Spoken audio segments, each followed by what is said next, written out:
more than 6.5% GDP annually. So you can think of, sorry, that's India. I'm repeating the same statement.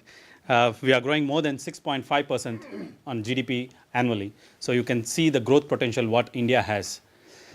Now I invite the speakers one by one, and they will talk about their area of expertise. And then we'll have all the four speakers first finish their talks, and then open the session for discussion. You can hold back your questions so that we'll wait till we hear from each one of them. Okay. Now I call upon Ms. Vani Rao to talk about why India, why now, and India land of opportunities. Thank you.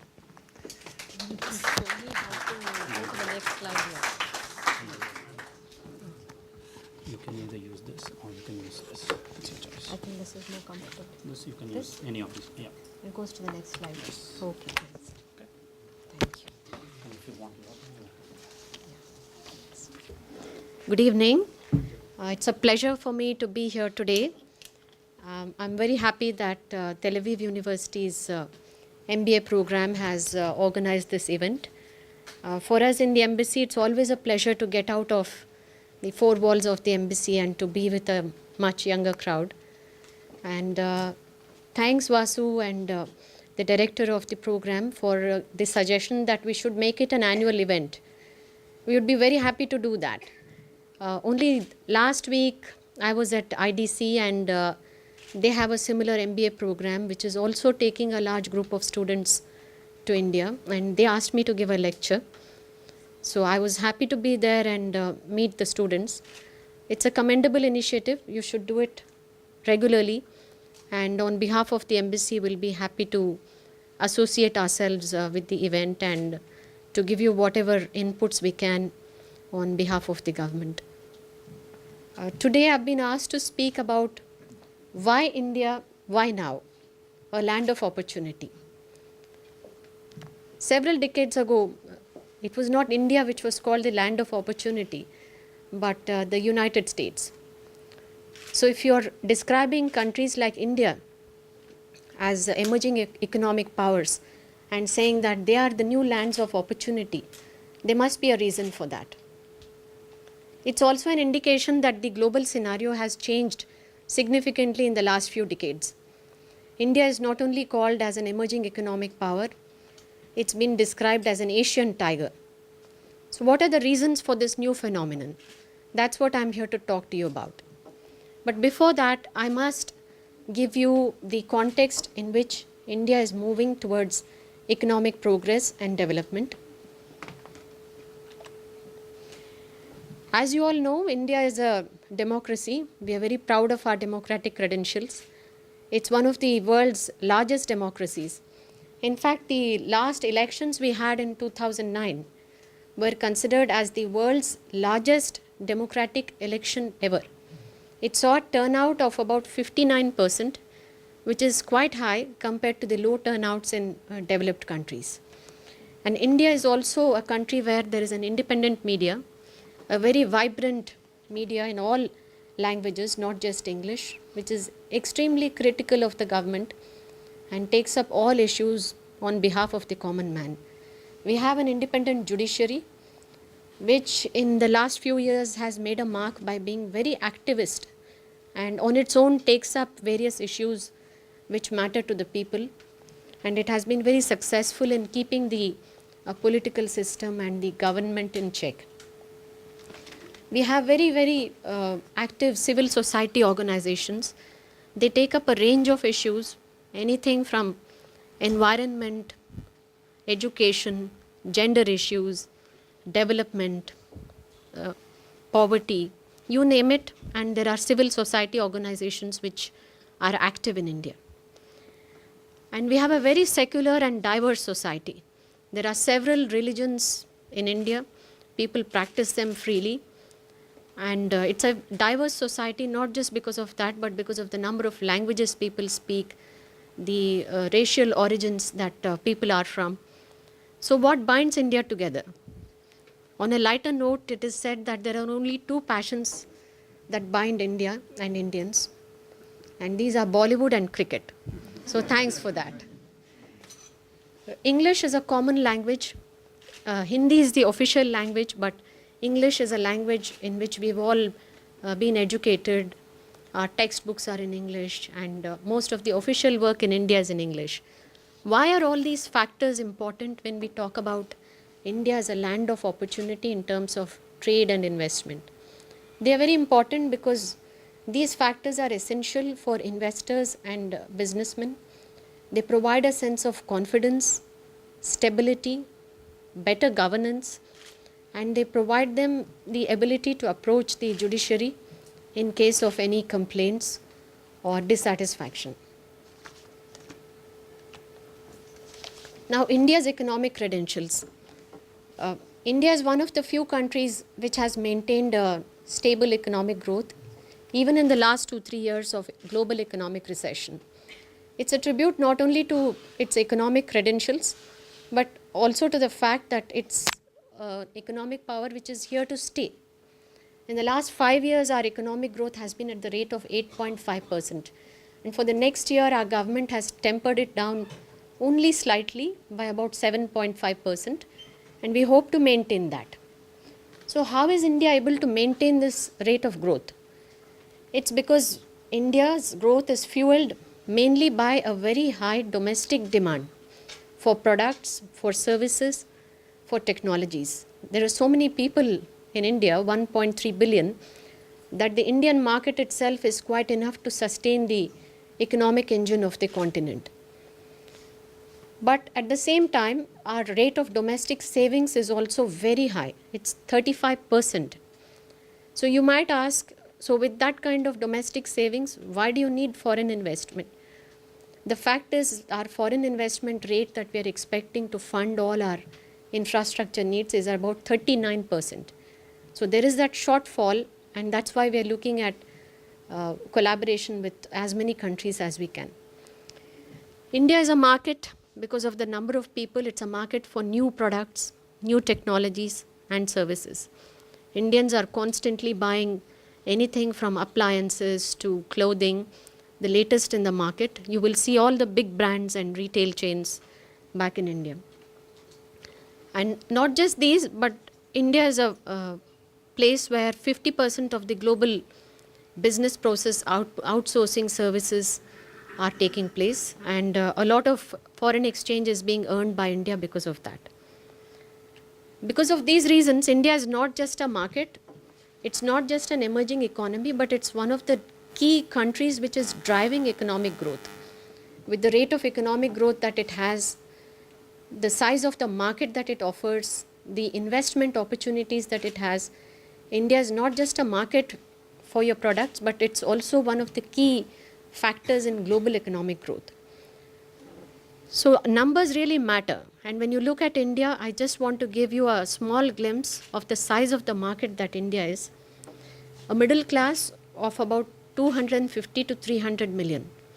And this is only bound to grow as India moves its population from under the poverty line to a better standard of living. And the middle class in India is the one which is sustaining the purchases, aspiring for a better standard of living. We have the second largest number of mobile users in the world, fourth largest internet users in the world, and the electricity consumption is also very high. The next three statistics are also there for you to see, but in that statistics there lies an opportunity. We have a per capita milk production is very high in India, but compared to countries like Israel, milk production per cow is very, very low. It's less than 1/4 of what is in Israel. So that's an opportunity, and in the dairy sector, we have a lot of Indian dairy companies looking at Israel for help and collaboration.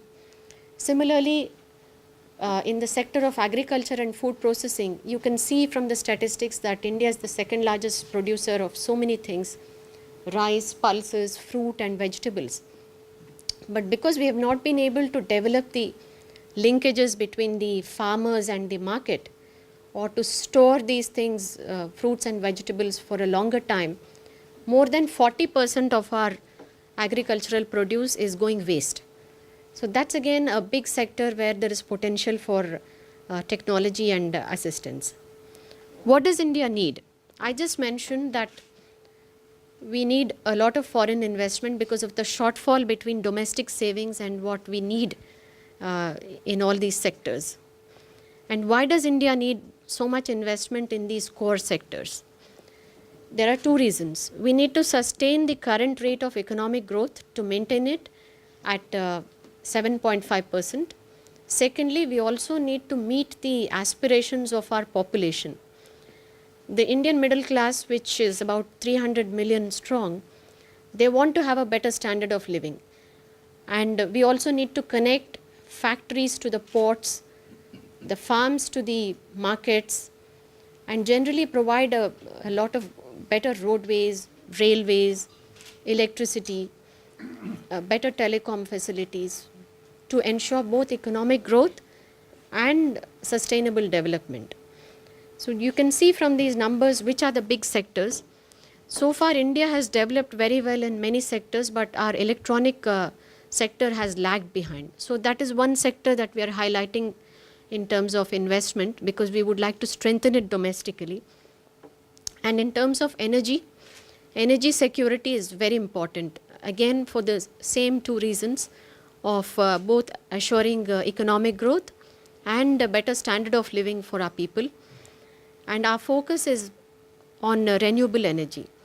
So this is a big field where investors can come in and help India. Aviation is the other sector. We have about 130 airports in India already, but there are several airports to be built, new airports, and also existing airports are being modernized at a very fast rate. So the aviation sector is again a big sector which is open for investment. So what can India and Israel do together in this field? Currently our bilateral trade is only 5 billion and it's bound to grow in the future. But that's not the kind of statistics we want to see. Or we want to see the relationship move away from this traditional buyer-seller equation. We are not here to buy products and goods from Israel. We want to have a new paradigm in the India-Israel economic relations.